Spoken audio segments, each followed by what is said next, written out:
Hello guys, j'espère que vous allez bien. Bienvenue chez Ladoa. It's about everything. J'ai vu ce fait divers passer et ça nous rappelle une chose. Tu sais, oui, le travail c'est important de travailler pour payer ses factures, payer tout ça, mais notre vie aussi est importante parce que c'est tellement triste ce qui est arrivé. Actuellement, on y va dans ces faits divers quelque part aux États-Unis. Après plus de 20 ans de collaboration, un membre clé de l'équipe de Beyoncé se retrouve au cœur d'une controverse. En tant que telle, c'est la fille de ce membre-là, la fille de Terry Coley, affirme que son père aurait été congédié après être tombé malade, sans indemnité ni soutien. T'sais, on ne parle pas de 20 jours, de 20 mois, 20 années là, de service dans l'équipe de Beyoncé. T'imagines, travailler 20 ans pour une superstar mondiale qui fait des billions. Tu sais, son compte en banque avec son mari, ils sont des billionnaires. Et quand la maladie frappe, se retrouve seule, en train de regarder, on connaît les assurances médicales, le système de santé aux États-Unis, comment c'est, et les assurances que tu dois prendre et tout, bref, on connaît. Aujourd'hui, la fille de Terry Coley, qui était régisseur de longue date dans l'équipe de Beyoncé, affirme que son père aurait été congédié après être tombé malade sans indemnité. Donc, il n'y a pas de soutien de travail, rien. C'est-à-dire, on imagine que son contrat d'employé était très médiocre et sans soutien. C'est-à-dire, même pas un petit bouquet de fleurs, on fait une cagnotte d'équipe ensemble, rien d'état. Selon elle, que son père, tu sais, qui a consacré beaucoup de temps,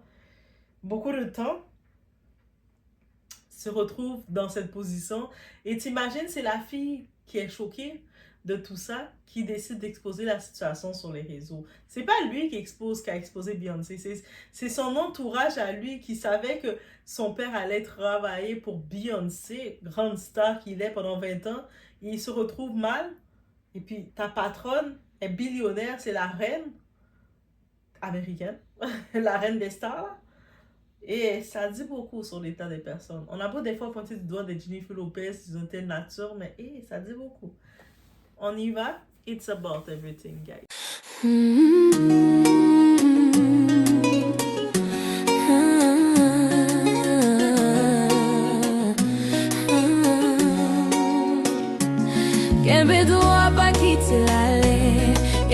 Bien entendu, tout ça reste selon elle. Elle mentionne que son père aurait consacré près de 2 décennies à l'organisation des tournées à l'ombre des projecteurs, des nuits sans sommeil, des déplacements constants, une loyauté totale, et puis la santé décline. Elle affirme qu'à partir de ce moment-là, tout aurait changé. Pour l'instant, il s'agit d'accusations publiques. Aucune confirmation officielle n'a été donnée par Beyoncé ou son équipe. Mais cette histoire pose une question qui dérange. Que vaut la loyauté quand on ne peut plus produire? Que devient l'humain derrière la machine à succès? Terry Coley aurait travaillé pendant 2 décennies comme régisseur au sein de l'équipe de Beyoncé, un rôle essentiel dans l'organisation et la gestion technique des tournées. Aujourd'hui, on a sa fille, Mary Coley, affirme publiquement que lorsque son père est tombé malade, il aurait été remercié sans indemnité de départ, ni accompagnement financier, rien de tout ça. C'est-à-dire, étant aux États-Unis où ce qu'il est, il n'a probablement même pas une bonne assurance. Les accusations.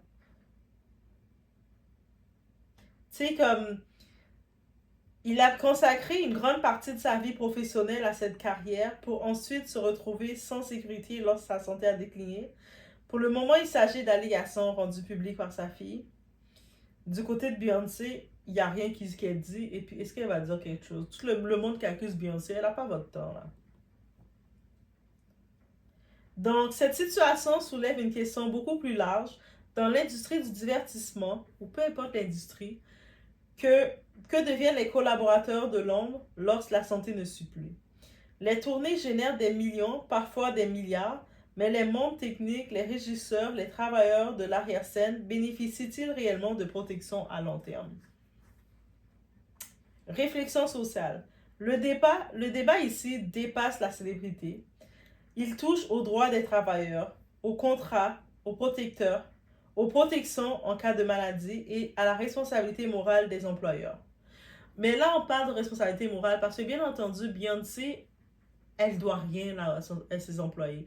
Même si tu as été loyal envers elle, tu sais, comme tout le temps, il était à proximité de son équipe, de travailler, de voir beaucoup de choses et il a rien laissé fuiter de son côté. Il a respecté l'image de son employeur, de sa patronne. Mais c'est comme, lui a fait son devoir comme employé. Mais les employeurs, là, ils n'ont pas la même vision de nous. On n'est que des pions disposables, là. Ils veulent notre loyauté, mais eux autres, encore une fois, il faut distinguer les faits confirmés des accusations, mais cette affaire met en lumière une réalité souvent ignorée. Ceux qui construisent les empires artistiques ne sont pas toujours visibles ni protégés, malheureusement. Vous en pensez quoi? Responsabilité contractuelle, responsabilité morale, bien entendu, ça peut être départ des choses. Est-ce que vous pensez que c'est toute l'équipe? Parce que quand on voit la star, derrière, il y a plein de monde qui travaille, il y a toute une équipe. Mais est-ce qu'ils sont tous des contrats? Il y en a la plupart, ils ne sont pas de contrats. Ils travaillent là, ils sont loyaux, ils vont venir toutes les années, mais ils ne sont pas sur des contrats. Des fois, c'est dépendant du cœur de l'artiste, dépendant de sa morale, elle va décider si elle veut te donner un rôle ou pas. Peut-être il y a certains personnages un peu plus influents, un peu plus importants, qui considèrent un peu plus, qui vont avoir des meilleurs avantages. Mais des fois, il faut la réalité dans l'industrie. Même il y a des vedettes. Récemment, je fais sur l'acteur qui était en train de souffrir d'un cancer. Il était rendu à vendre tous ses instruments, tous ses articles, ses souvenirs pour essayer de survivre. Mais c'est un petit peu... Imaginez maintenant un acteur qui était propulsé à l'avant qui se retrouve à vendre toutes ces choses. Imagine, toi, tu n'étais qu'un régisseur. Tu sais, je ne veux pas minimiser le métier de régisseur, mais tu étais régisseur pendant une vingtaine d'années, consacré, tu as fait des longues heures, des longs systèmes, prendre les équipements. Toi, les vedettes, là, son équipe VIP, ils vont peut-être être dans les grosses, le confort, première classe, mais les régisseurs, tout ça, ils voyagent un petit peu plus à la dure, ils voyagent dans les bus avec tous les équipements, ils voyagent un petit peu deuxième, troisième classe, classe régulière normale. Ils sont un petit peu plus euh, dans une autre réalité, ils voyagent et puis ils n'ont pas peut-être les grosses suites d'hôtel. Ils sont dans une chambre d'hôtel, au moins ils ont un lit, peut-être leur lit est partagé à deux, trois, mais ils vivent d'autres conditions. Et là maintenant, tu tombes malade. Tu sais, après 20 ans, là, tu as connu la fille depuis le bon moment. Tu tombes malade, on te congédie. Qu'est-ce qu'on te dit? Ah ben tu ne nous sers plus à rien, toi. Tu sais, après 20 ans, tu ne nous sers plus à rien, t'es malade. Je te renvoie et je te remplace. Même pas un petit remerciement, un petit bon rétablissement, rien du tout. Rien. Il a aucune compensation. Et c'est ça qui a choqué sa fille. Sa fille a été choquée. C'est ça. Lui, il a été loyal jusqu'à la fin, juste pour vous dire. Il n'a pas fait de plainte à Beyoncé.